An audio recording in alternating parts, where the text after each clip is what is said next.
ಇನ್ನು ರಾಜಧಾನಿ ಬೆಂಗಳೂರಲ್ಲಿ ನಾಳೆಯಿಂದ ಆಪರೇಷನ್ ಫುಟ್ಪಾತ್ ಆರಂಭ ಆಗ್ತಾ ಇದೆ. ಕೊಟ್ಟಿದ್ದ ಡೆಡ್ಲೈನ್ ಮುಗಿದ ಹಿನ್ನೆಲೆಯಲ್ಲಿ ಈಗ ಒತ್ತುವರಿಯಾಗಿರೋ ಜಾಗಗಳಲ್ಲಿ ತೆರವು ಕಾರ್ಯ ನಡೆಸೋದಕ್ಕೆ ಸಿದ್ಧತೆಗಳಾಗ್ತಾ ಇದೆ. ಫುಟ್ಪಾತ್ ನುಂಗಣ್ಣರ ವಿರುದ್ಧ ಜಿಬಿಎ ಕಾರ್ಯಾಚರಣೆ ಆರಂಭಿಸೋದಕ್ಕೆ ಮುಂದಾಗ್ತಾ ಇದೆ. ಇದಕ್ಕೂ ಮುಂಚೆ ಸ್ವಯಂ ಪ್ರೇರಿತರಾಗಿ ಫುಟ್ಪಾತ್ ತೆರವು ಮಾಡ್ಕೊಳ್ಳಿ ಅಂತ ಜಿಬಿಎ ಅವಕಾಶ ಕೊಟ್ಟಿತ್ತು. ಅದಕ್ಕೆ ಟೈಮ್ ಕೂಡ ಕೊಟ್ಟಿತ್ತು.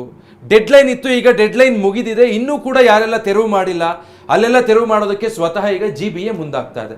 ಅಂದರೆ JCBಗಳು ತಗೊಂಡು ಹೋಗ್ತಾರೆ, ಅಲ್ಲಿ ತೆರವು ಕಾರ್ಯಾಚರಣೆ ಆರಂಭ ಮಾಡ್ತಾರೆ. ವ್ಯಾಪಾರಿಗಳು ಮೀನಾಮೇಷ ಎಣಿಸಿದ್ದಾರೆ.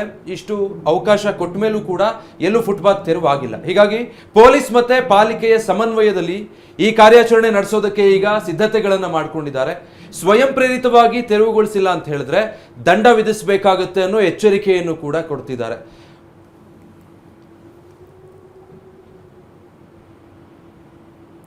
ಇನ್ನು ರಾಜಧಾನಿ ಬೆಂಗಳೂರಲ್ಲಿ ನಾಳೆಯಿಂದ ಆಪರೇಷನ್ ಫುಟ್ಪಾತ್ ಆರಂಭ ಆಗ್ತಾ ಇದೆ.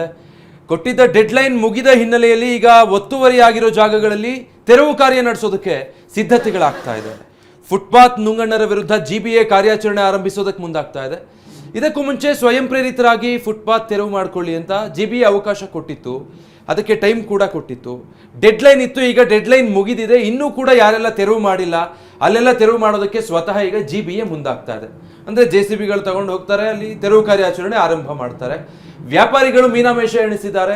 ಇಷ್ಟು ಅವಕಾಶ ಕೊಟ್ಟ ಮೇಲೂ ಕೂಡ ಎಲ್ಲೂ ಫುಟ್ಪಾತ್ ತೆರವು ಆಗಿಲ್ಲ. ಹೀಗಾಗಿ ಪೊಲೀಸ್ ಮತ್ತೆ ಪಾಲಿಕೆಯ ಸಮನ್ವಯದಲ್ಲಿ ಈ ಕಾರ್ಯಾಚರಣೆ ನಡೆಸೋದಕ್ಕೆ ಈಗ ಸಿದ್ಧತೆಗಳನ್ನು ಮಾಡ್ಕೊಂಡಿದ್ದಾರೆ. ಸ್ವಯಂ ಪ್ರೇರಿತವಾಗಿ ತೆರವುಗೊಳಿಸಿಲ್ಲ ಅಂತ ಹೇಳಿದ್ರೆ ದಂಡ ವಿಧಿಸಬೇಕಾಗುತ್ತೆ ಅನ್ನೋ ಎಚ್ಚರಿಕೆಯನ್ನು ಕೂಡ ಕೊಡ್ತಿದ್ದಾರೆ.